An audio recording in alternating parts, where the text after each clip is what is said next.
Los nuevos centros de la esfera. William Ospina. Los nuevos centros de la esfera. La nueva cara del planeta latino. Hace poco tiempo, en París, interrogado por los periodistas acerca de cómo se está defendiendo Iberoamérica de la invasión cultural de la época, Gabriel García Márquez respondió que no tenía tanto la sensación de que nos estén invadiendo, sino de que somos nosotros, los latinoamericanos, quienes estamos invadiendo culturalmente al mundo. Añadió que era notable el modo como la literatura, las artes, la música, las artesanías, las costumbres, la gastronomía de nuestra América se abrían camino en el mundo contemporáneo. Es verdad, en los tiempos del llamado boom literario latinoamericano, cuyo nombre mismo es expresión de que no se trató de un fenómeno local, ya empezaba a ser notable la presencia de nuestras culturas en las sociedades del planeta, y desde entonces cada vez es más perceptible su influencia. Pero desde los años 30 del siglo pasado, cuando el tango empezó a bailarse en París, desde los 40, cuando el mundo de objetos infinitos y bibliotecas mágicas de Jorge Luis Borges comenzó a ser frecuentado por los franceses, cuando las orquestas de boleros y sones caribeños llevaron su ritmo por todas partes,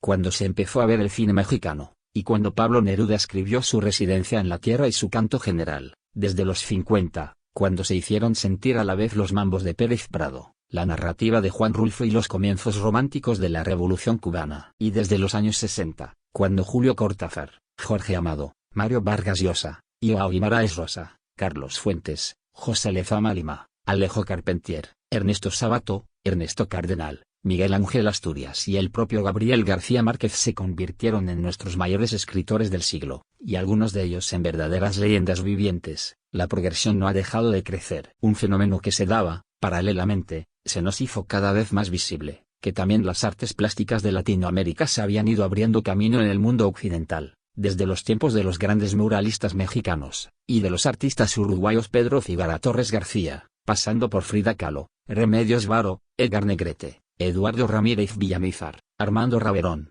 Soto, Cuevas, Guayasamín, Desfisfló, Bravo, Obregón, Caballero Morales, entre tantos otros, y ha alcanzado la fama legendaria con nombres como Orozco, Diego Rivera, Wilfredo Lamo, Fernando Botero. Ya en los años 50 los libros de Pedro Enrique Fureña, el gran polígrafo dominicano, mostraban el fresco colosal de una cultura literaria y estética continental por completo e interdependiente, que abarcaba, por supuesto, también de Brasil, y mencionaban además la excelencia de compositores como Carlos Chávez de México, autor de notables piezas sinfónicas, como el argentino Alberto Ginastera, autor de una célebre ópera inspirada en la novela Bomarfo de Manuel Mujica Laínez, o como el maestro brasileño Heitor Villa-Lobos, cuyos insólitos ensambles de instrumentos y cuartetos de cuerdas han marcado época en la música contemporánea. Pero, por supuesto, esa presencia nuestra en el mundo es más inmediatamente perceptible en la muchedumbre de rostros mestizos que llenan las ciudades de Estados Unidos, en los chicanos de Los Ángeles, en los restaurantes de comida mexicana o peruana o cubana que abundaban en Nueva York y en Miami, en los conjuntos de música andino que tocan en los del metro de París,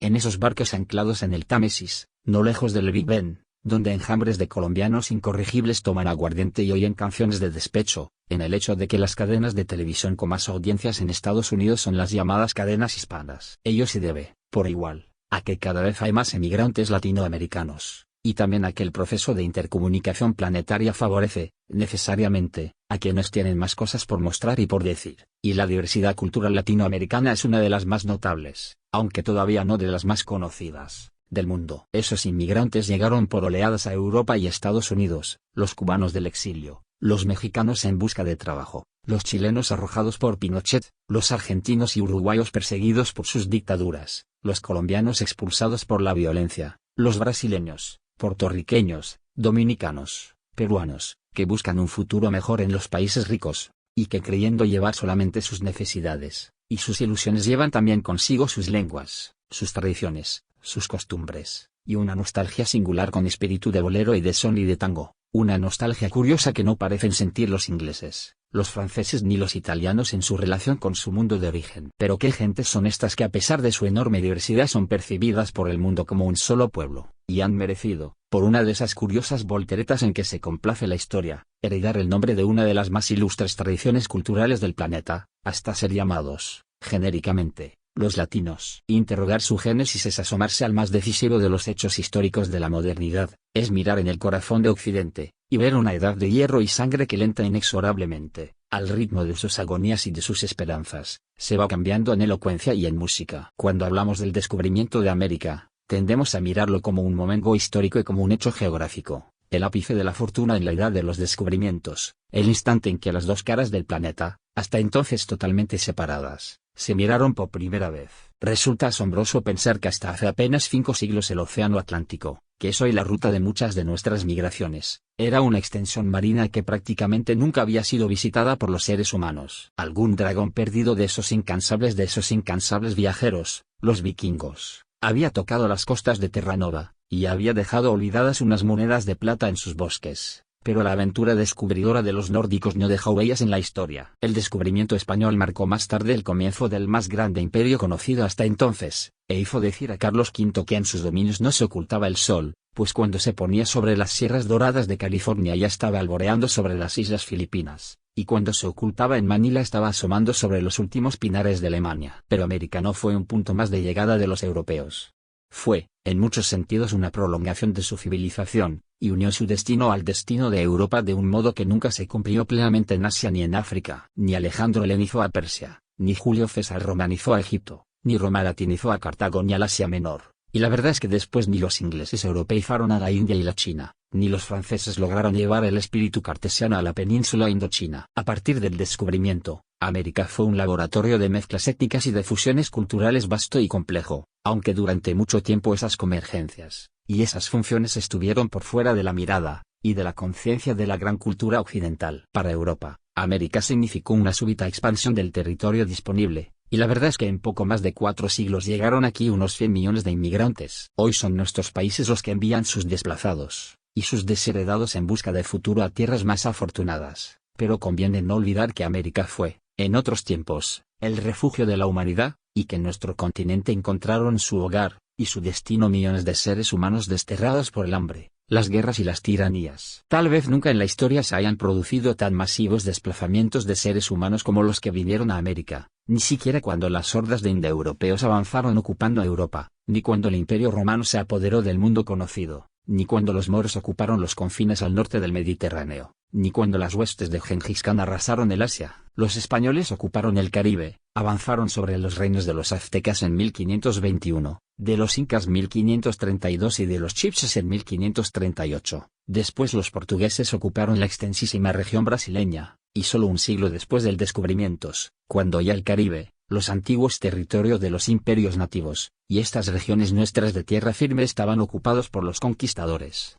empezó el proceso de colonización del territorio norteamericano. En Estados Unidos y el Canadá, las poblaciones nativas fueron prácticamente exterminadas, y por ello la colonización consistió en un traslado de vastas poblaciones a un mundo rico que nunca había sido explotado, en la América azteca, caribeña, inca, equinoccial y meridional. Grandes regiones conservaron su mayoritaria población indígena, todas recibieron el abundante aporte de los pueblos ibéricos, y otras vivieron la gradual incorporación del mundo africano, pues muy posiblemente solo de África fueron traídos a nuestro continente, en condición de esclavos, unos 15 millones de personas. Esto marcó la principal diferencia entre los mundos del norte y del sur del continente americano. Se diría que el norte se convirtió en una prolongación de la cultura europea, ensombrecida por la esclavitud, aunque renovada por la sensación bíblica de estar poblando la tierra prometida, y por la conciencia adánica de estar comenzando un mundo. En ninguna parte resuena tan fuertemente ese grito de novedad, esa sensación de aurora, y casi se diría, ese rumor de paraíso, como en la obra del gran poeta del mundo nuevo, Walt Whitman,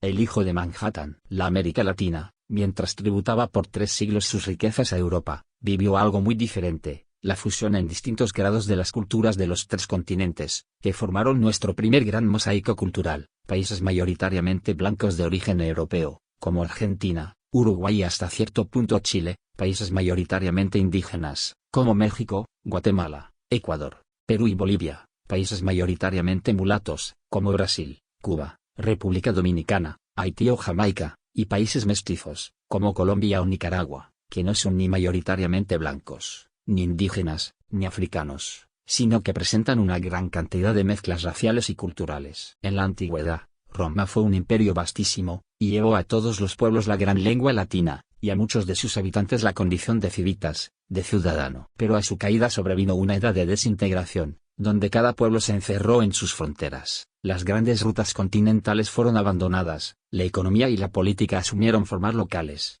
y se llenaron de salteadores y de peligros bosques y caminos, propiciando durante siglos, gracias al aislamiento, la desmembración de la lengua común en dialectos regionales. Así surgieron el español, de la mezcla del latín con los idiomas celtíberos, el portugués, como forma particular del latín en las orillas de Iberia, así surgió el francés, que alió el latín con las lenguas gálicas, así surgió el toscano, como forma popular del latín en la región central de Italia, y así surgió el rumano, de la mezcla del latín con las lenguas eslavas. Hasta el inglés, una derivación del antiguo anglosajón, se cargó de vocablos de origen latino, ya que las islas británicas habían sido el último confín del Imperio Romano. Y fue así como desapareció del mundo una gran lengua de civilización, no por muerte, sino por fragmentación en dialectos locales. Sin embargo, los caminos de la historia son complejos e impredecibles. Nadie podía pensar, en tiempos en los que agonizaba el Imperio Romano y se fortalecían los dialectos romances, que algunos de ellos llegarían a ser, 1000 años después, otra vez grandes lenguas planetarias.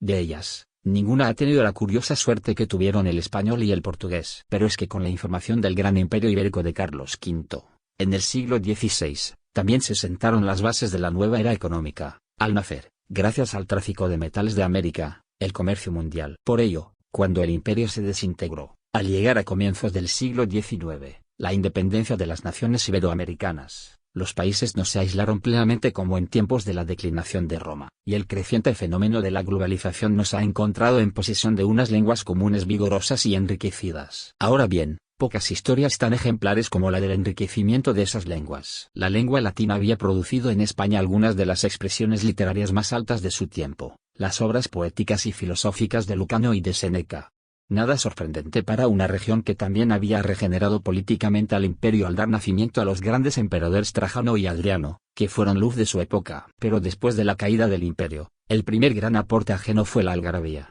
La palabra algarabía significa hoy, para nosotros, un bullicio incomprensible, pero en su origen era simplemente el nombre de la lengua árabe. Cuando el Islam trajo sus arquitecturas refinadas, sus salas con surtidores, sus filósofos y sus dromedarios a las sequedades de Granada y de Córdoba, 7 siglos proyectó su refinamiento sobre la cultura cristiana, fue dejando también en el idioma fino las sonoridades de su lengua. Esta influencia llenó de una musicalidad nueva la poesía española, así como enriqueció unas posibilidades filosóficas que después fueron largamente frustradas por el dogmatismo cristiano, y por los garfios de sus tribunales de la Inquisición. Europa era bárbara cuando el Islam era una civilización refinada, cuyos fisiólogos establecieron algunos fundamentos de la medicina moderna, cuyos matemáticos eran los más destacados de la época, cuyos filósofos Averroes y Avicena recuperaron la obra de Aristóteles, olvidada por Occidente, cuyos cuentistas trajeron tonos fantásticos a una imaginación excesivamente restringida por la Iglesia y por el espíritu aldeano. Tal vez haya sido un vestigio de la poesía árabe,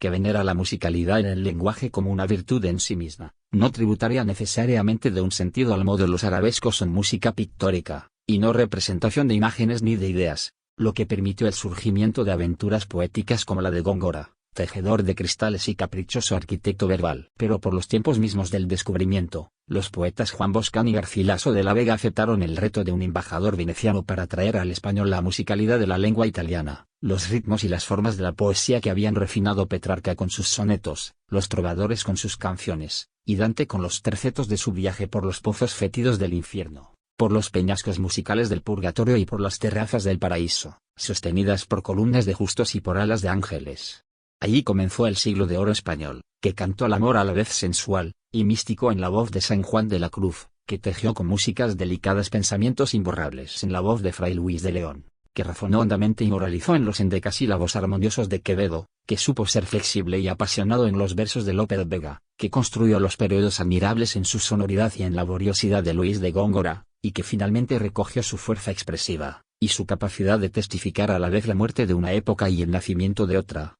al fundar en la obra de Cervantes el género literario típico de la Edad Moderna, la novela. Ya con el aporte del árabe y del italiano, la lengua había sido capaz de eternizar en el lenguaje el surgimiento mismo de la modernidad. Pero tanto el castellano como el portugués se vieron también enfrentados al más grande desafío que lengua alguna hubiera vivido en toda la historia, el desafío de nombrar un mundo totalmente desconocido. Todo un continente, con sus selvas y sus ríos, con climas y sus cordilleras, con sus pueblos y sus culturas, con sus dioses y sus siglos, con sus cantos, sus guerras y sus mitologías, emergió de pronto ante los ojos desconcertados de Europa, y aunque muchos en las cortes del viejo mundo, y aún entre los filósofos, los letrados y los poetas de entonces, no advirtieron la magnitud de los problemas, y de los desafíos que ese descubrimiento planteaba para el conjunto de la civilización. La época hizo que muchos hombres, enfrentados por azar a unas tareas que normalmente no les correspondían, captaran y testimoniaran la irrupción de América en la sensibilidad de Occidente, su incorporación al universo conocido, y los muchos temas que habría para la sensibilidad,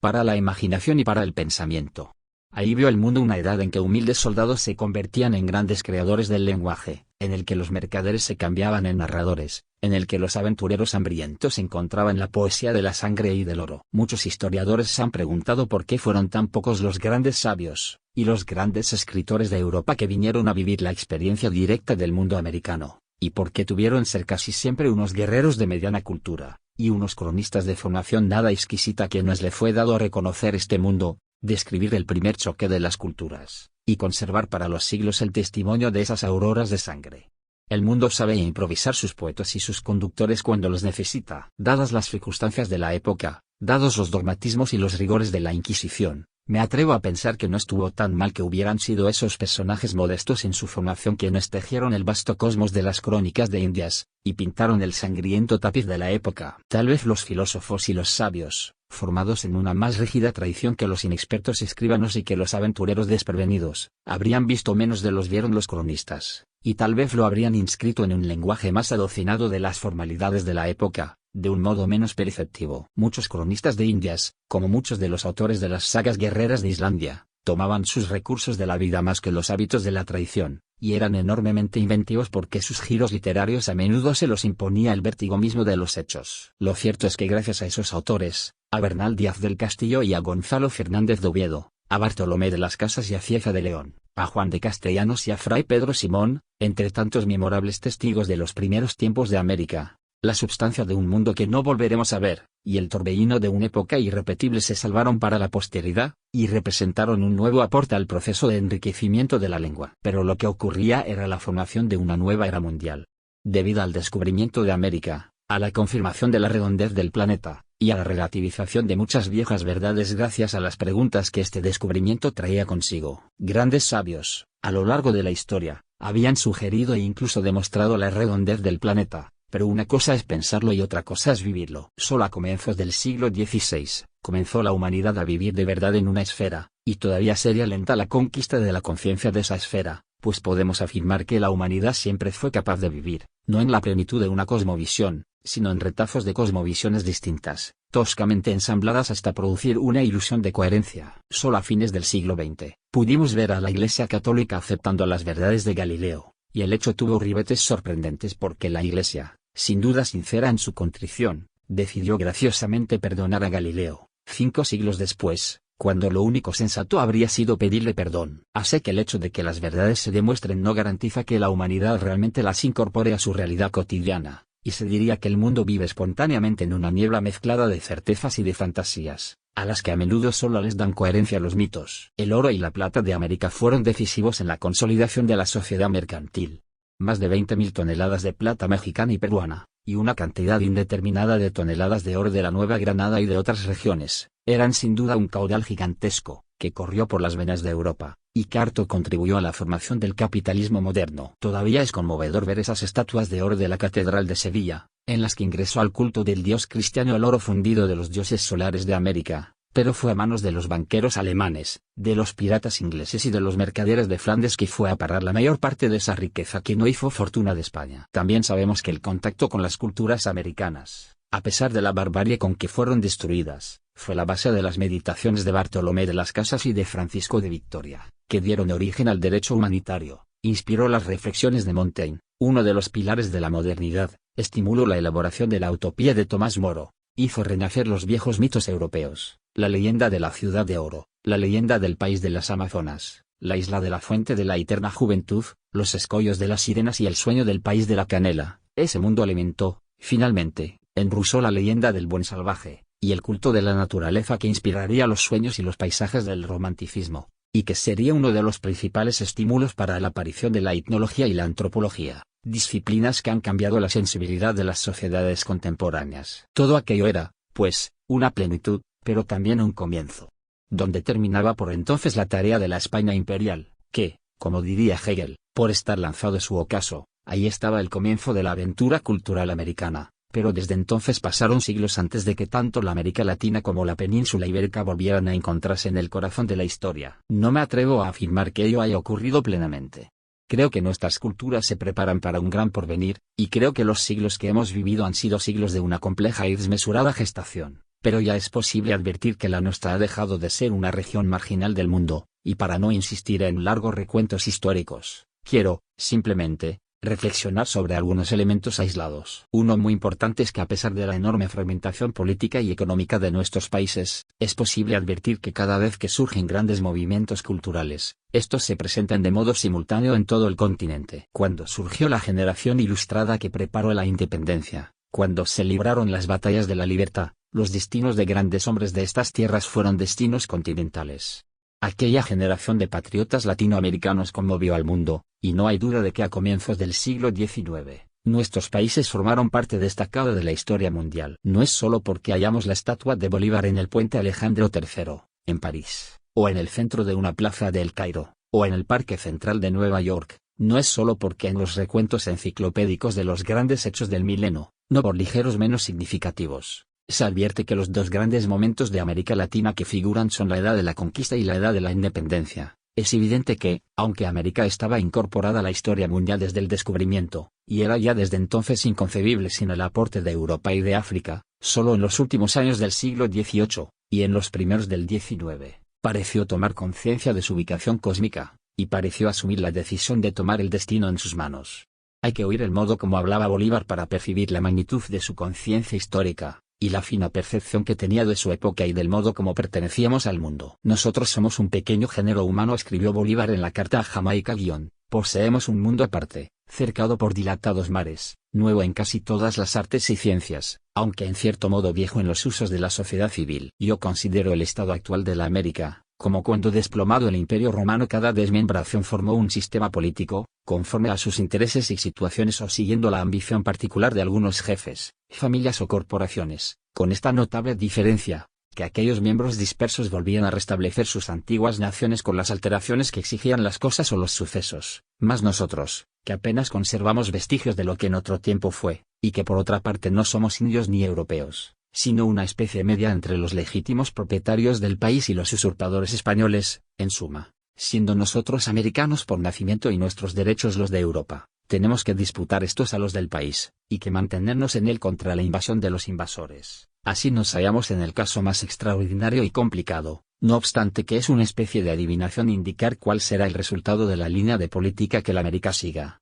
Me atrevo a aventurar algunas conjeturas, que, desde luego, caracterizo de arbitrarias, dictadas por un deseo racional y no por un raciocinio probable. Como a Humboldt, una de las cosas que más preocupaba a Bolívar era la tremenda desigualdad que se heredaba de la colonia. En casi todos los países los pueblos indígenas habían sido despojados de su rica tradición, de su conciencia de estar en el centro de un mundo, de su dignidad, y apresuradamente convertidos en adoradores de un orden mental en el que jamás serían vistos en condiciones de igualdad. Por su tremenda arrogancia, la corona, los negociantes y la iglesia estaban dispuestos a tener súbditos, a tener siervos y a tener fieles, pero no a permitir que se diera aquí un proceso de dignificación de seres humanos, y menos aún de exaltación de seres libres, capaces de criterio y juicio. Durante siglos la Iglesia Católica seguiría prohibiendo en América la lectura libre, que había sido el instrumento de la Ilustración para construir una conciencia ciudadana, y un individuo responsable capaz de sostener el andamiaje de las repúblicas. Bolívar se interrogaba continuamente sobre cómo fundar un orden político en el que los siervos y los esclavos accedieran a la libertad, los criollos discriminados accedieran a la igualdad,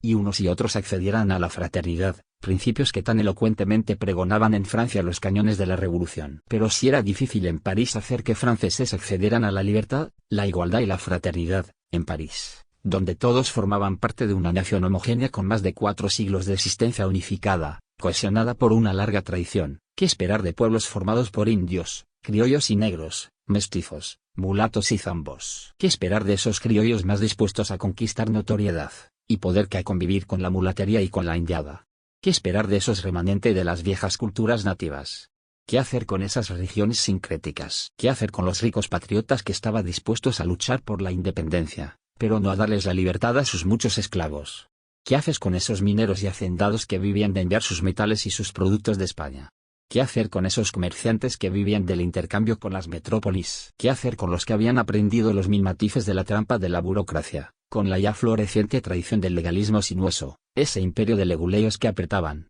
y volvían a apretar las tuercas de la ley para medrar de sus vacíos y parasitar de sus ambigüedades? Se sabe que muchos indígenas se resistieron a la idea de la independencia porque temían, con razón, que los mestizos que se harían cargo de estados podían llegar a ser más excluyentes y más despectivos con indios, negros y mulatos, que los propios españoles. También en su tiempo muchos esclavos rechazaron la idea incomprensible de que fuera abolida la esclavitud, ya que sin una amplia y larga labor pedagógica y social de cambio de valores, de construcción de una ética de la igualdad, y de ofrecimiento efectivo de oportunidades educativas, políticas, legales y económicas, la libertad de los esclavos se limitaba, como ha dicho Stanislao Zuleta, a dejarlos libres de comida y de techo. El camino que veía Bolívar era el camino de la generosidad. Creía en la necesidad de un lento y paternal trabajo pedagógico que les enseñara a las razas, a las clases sociales, a las regiones y a las tradiciones a convivir, potenciando lo mejor de todas ellas, y estableciendo ese diálogo creador en el marco de una legislación rica en garantías, que les permitiera superar en poco tiempo el trauma de un siglo de salvajes conquistas y 2 siglos de arrogancia colonial. Yo deseo más que otro alguno ver formar en América la más grande nación del mundo, menos por su extensión y riquezas que por su libertad y gloria. Aunque aspiro a la perfección del gobierno de mi patria, no puedo persuadirme que el nuevo mundo sea por el momento regido por una gran república. Como es imposible, no me atrevo a desearlo, y menos deseo una monarquía universal en América, porque este proyecto, sin ser útil, es también imposible. Los abusos que actualmente existen no se reformarían y nuestra regeneración sería infructuosa. Los estados americanos han menester de los cuidados de gobiernos paternales que curen las llagas y las heridas del despotismo y la guerra. Así como había desde siempre una América caribeña, una América andina y una América amazónica, una América de los desiertos del norte, y una América de las pampas del sur, se había ido definiendo también una América blanca, una América india y una América negra. O mejor aún, una Euroamérica predominantemente blanca, como la de Argentina o Chile, una Indoamérica indígena y mestiza, en México, Guatemala, Ecuador, Perú o Bolivia, una Afroamérica predominantemente negra y mulata, en Cuba, Haití, República Dominicana, Jamaica o Brasil. Ello no significaba que todos los países no fueran mestizos en mayor o menor grado, pero de esa composición original derivaban muchos elementos que caracterizaron a sus culturas. Cada una de estas Américas tendría elementos singulares que aportar al mosaico de la civilización, y era imposible que la solución de esos conflictos se diera por el hallazgo casi mágico de un sistema político adecuado a sus necesidades. Todos los sistemas políticos son fruto de la tradición y de la experiencia, y la América mestiza era un experimento nuevo en la historia del mundo. La conquista de su independencia formal sería apenas el primer paso de una larga búsqueda que exigía el experimento de la convivencia social en el marco de legislaciones nuevas, el fortalecimiento económico gobernado por el ideal de la autonomía y la independencia cultural. Bien dijo Simón Rodríguez que solo hallaríamos soluciones cuando no nos pensáramos diferentes de un país a otro, y cuando no creyéramos en más fronteras que las naturales del continente. 2 siglos después aún no se han cumplido plenamente esas condiciones para la existencia del continente como una nacional solidaria con firmes compromisos, y con responsabilidades compartidas frente al destino del mundo, pero a pesar del caos aparente, es mucho lo que hemos avanzado. El mestizaje, que era nuestra gran dificultad, es también nuestra gran oportunidad en el escenario de la cultura contemporánea, ya que la tendencia a los mestizajes y los mulatajes es una de las principales características de la modernidad. El mundo no tiende ya hacia ninguna forma de pureza racial o cultural, sino hacia todo tipo de fusiones. Ello explica el valor de las culturas mestizas como rostros plenos de la época. Sus desafíos son los más imperiosos ya que frente al peligro persistente de los fascismos, que pretenden reivindicar la superioridad de las razas puras, de las lenguas puras, de las religiones únicas o de las culturas homogéneas, y que absurdamente pretenden imponérselas al mundo entero, la única alternativa es encontrar el valor de las fusiones, y mostrar la civilización mestiza como el más probable rostro del futuro. Así, nuestros países, sobre los cuales el poder hegemónico de ciertas culturas obró tantas atrocidades y tantas violencias, se han visto obligados antes que cualquier otro a ser los laboratorios de esa nueva edad planetaria. A eso apuntaba, desde una época en que ni la etnología ni la antropología habían dado a las culturas su vindicación y su justificación, el ideario de ese gran hombre de acción, y gran soñador de futuros que fue el libertador Bolívar. Hay en sus ideas más una suerte oscura intuición que un preciso desarrollo conceptual. Hermanando por la tradición y por la lengua, tal vez no esté muy lejos el día en que se cumpla el todavía borroso sueño de una unidad de naciones de nuestra América, como se bosqueja en aquellas palabras finales de la Carta de Jamaica. Es una idea grandiosa pretender formar de todo el mundo nuevo una sola nación con un solo vínculo que ligue sus partes entre sí y con el todo. Ya que tiene un origen, una lengua, unas costumbres y una religión, debería, por consiguiente, tener un solo gobierno que confederase los diferentes estados que hayan de formarse, mas no es posible, porque climas remotos, situaciones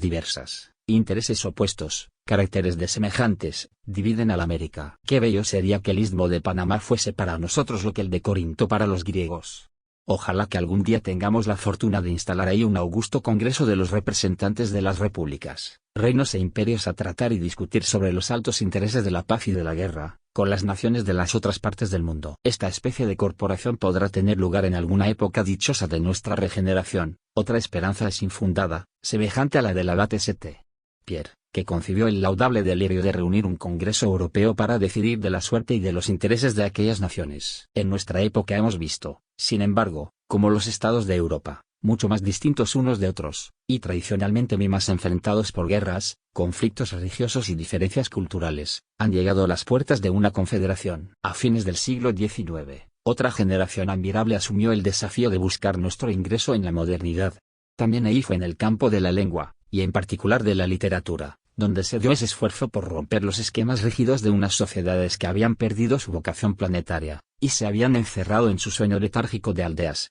a veces idílico pero a menudo violento y fratricida. En México, en La Habana, en Bogotá, en Lima, en Santiago de Chile, en Buenos Aires, empezaron a surgir las voces renovadoras de Manuel Gutiérrez Nájera, José Martí, José Asunción Silva, José María Eguren, Ricardo Jaimes Freire, Leopoldo Lugones. Sus temas, sus ritmos, la gracia de su lenguaje, la elasticidad de sus cadencias, la riqueza de su prosa, permitía entrever que ahí se estaba obrando una verdadera revolución de la sensibilidad. Dos hechos simultáneos eran notables. Uno, el carácter continental de su aventura y de su búsqueda. Otro, el hecho de que todos parecían nutrirse de las mismas fuentes, de la poesía de Edgar Allan Poe y de Heinrich Heine, pero principalmente de la poesía francesa contemporánea, de las voces de Victor Hugo, de Baudelaire, y sobre todo de Paul Verlaine, un poeta extraordinariamente musical, dado a la pasión y al desorden, pero lleno de vida, de gracia y de autenticidad. Paul Verlaine, ebrio, egoísta, turbulento, inestable, pero vigoroso, delicado, apasionado y genial, era una suerte de retrato remoto del estado de ánimo de los escritores iberoamericanos del fin de siglo. De él aprendieron muchas cosas, gracias a su influjo transformaron la lengua, la hicieron más expresiva,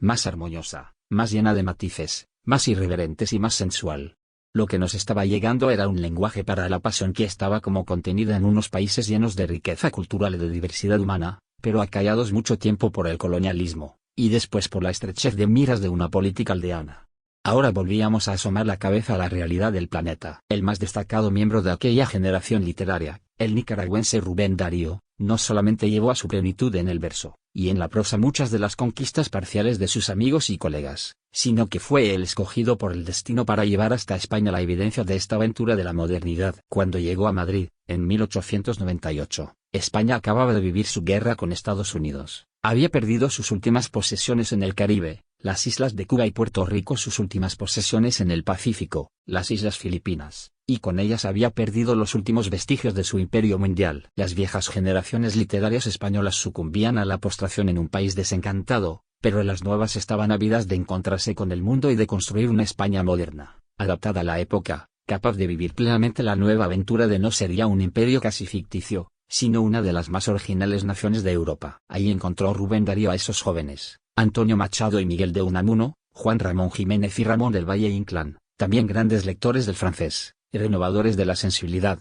ávidos de futuro. Ese encuentro dio grandes frutos, y así como la generación de los modernistas latinoamericanos había encontrado en la sensibilidad, el talento y la generosidad de Darío el vocero ideal para representarlos ante España, los nuevos escritores españoles encontraron en él su mejor emisario para América. Rubén Darío se convirtió así no solo en el símbolo del modernismo latinoamericano, sino también en el símbolo de una inesperada convergencia de las dos alas de la lengua, a ambos lados del Atlántico. Y es porque ese contacto se dio, porque en ese momento afortunado aquel diálogo fue posible, por lo que la lengua castellana, que había pasado casi en silencio 2 siglos en que el resto de las grandes lenguas de Europa vivían el esplendor de su creatividad, los siglos del clasicismo, del racionalismo y del romanticismo, y habían dejado de ser instrumento de las grandes aventuras del espíritu, se reencontró con su destino de gran lengua de civilización, y emprendió a lo largo del siglo XX, la aventura que la ha convertido no solo en la tercera lengua del mundo, después del mandarín y del inglés por la cantidad, sino en una de las más vigorosas de los tiempos modernos,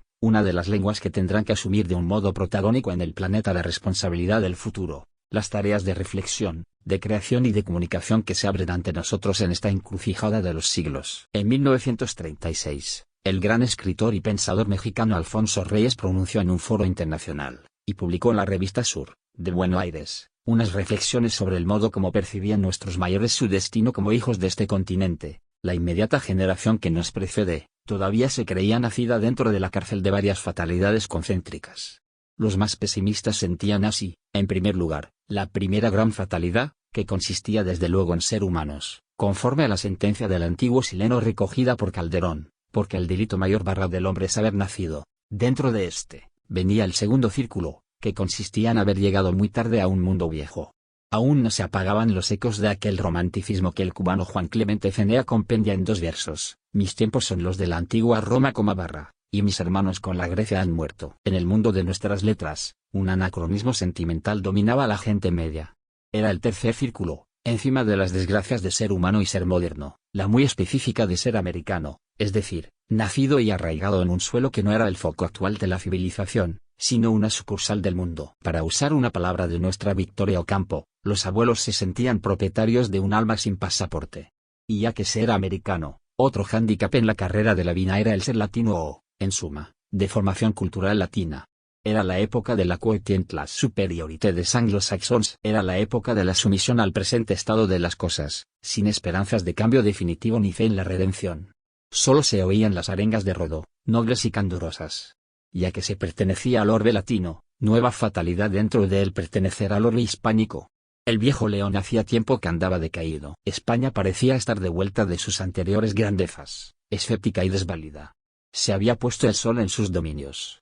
Y, para colmo, el hispanoamericano no se entendía con España, como sucedía hasta hace poco, hasta antes del presente dolor de España, que a todos nos hiere. Dentro del mundo hispánico todavía venimos a ser dialecto, derivación, cosa secundaria, sucursal otra vez, lo hispanoamericano, nombre que se ata con guioncito, como con cadena. Dentro de los hispanoamericano, los que me quedan cerca todavía se lamentaban de haber nacido en la zona cargada de indio. El indio, entonces, era un fardo, y no todavía un altivo deber y una fuerte esperanza. Dentro de esta región, los que todavía más cerca me quedan tenían motivos para afligirse de haber nacido en la temerosa vecindad de una nación pujante y pletórica, sentimiento ahora transformado en el inapreciable honor de representar el frente de una raza. De todos estos fantasmas que el viento se ha ido llevando o la luz de día ha ido redibujando hasta convertirlos, cuando menos, en realidades aceptables, algo queda todavía por los rincones de América, y hay que perseguirlo abriendo las ventanas de par en par, y llamando a la superstición por su nombre, que es la manera de ahuyentarla.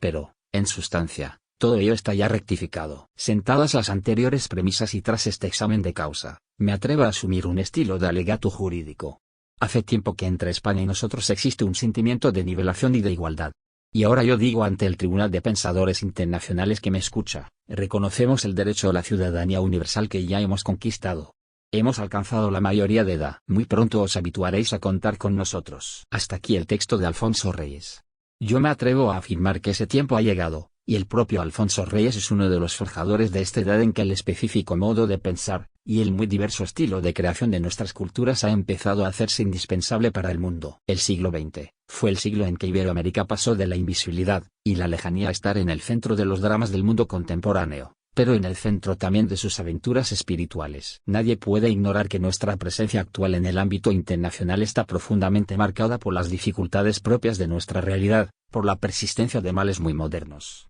Nadie puede ignorar la existencia del narcotráfico, del terrorismo, de los exilios políticos y económicos. Pero no hay que permitir que esos hechos eclipsen o anulen otra gran verdad, la del vigor y la creciente vigencia de nuestras culturas, el modo como estamos reinterpretando la tradición de Occidente, y el sabor inconfundible que ya tienen nuestras creaciones. Es imposible concebir la literatura del siglo XX, sin pensar, entre otros tantos, en Jorge Luis Borges, en Joao Guimarães Rosa, en Pablo Neruda, en Juan Rulfo o en Gabriel García Márquez. Cada uno de ellos no solo representa la expresión de una región, de una sensibilidad, una de las caras irreemplazables de esta suerte de planeta latino. Borges, voz de un país de inmigrantes, cifra en sus obras el cosmopolitismo de América, su infinita curiosidad por todas las culturas, su derecho a heredar todas las tradiciones, su culto por la acumulada memoria de las bibliotecas y de los símbolos, y al mismo tiempo su perplejidad adánica por un mundo siempre inexplicado, el punto en el que se enlazan el arte y la filosofía para producir,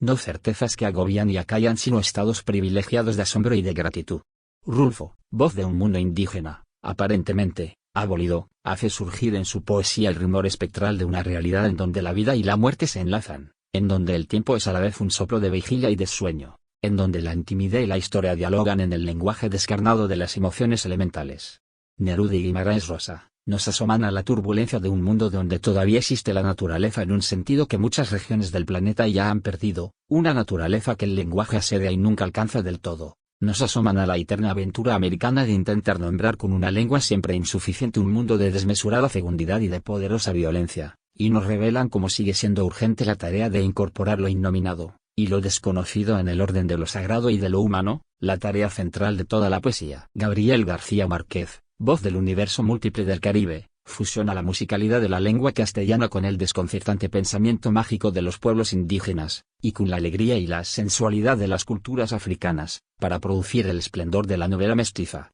la saga de un mundo donde tal vez solo la complicidad de los amores prohibidos logra sobrevivir a las trampas del lenguaje, a las arbitrariedades del poder y a los vientos de fatalidad. Si estos autores, y tantos otros, se han abierto camino en el corazón de sus contemporáneos en todo el mundo, es porque las síntesis que mencionaba Alfonso Reyes no han cesado de darse en nuestra cultura, porque Iberoamérica empieza a tener respuestas para el mundo, y las tendrá cada vez más en la medida en que asuma toda su riqueza, la sabiduría y la suma de conocimientos de sus pueblos indígenas, el vigor, la alegría y el sentido del ritmo de sus pueblos afroamericanos, la honda huella de civilizaciones de su pasado ibérico y latino, y el crecimiento aporte de las culturas que han llegado a nosotros para quedarse. Podemos afirmar que Iberoamérica ha entrado en diálogo de igualdad con el mundo en el campo de la cultura. Tal vez no falte mucho tiempo para que ese intercambio cultural se convertía también en un verdadero intercambio económico y político, y en algo mucho más importante y más urgente, en un diálogo, en condiciones de igualdad con el resto del mundo, sobre los rumbos de la civilización humana y sobre el porvenir del planeta. Fin. Los nuevos centros de la esfera. William Ospina.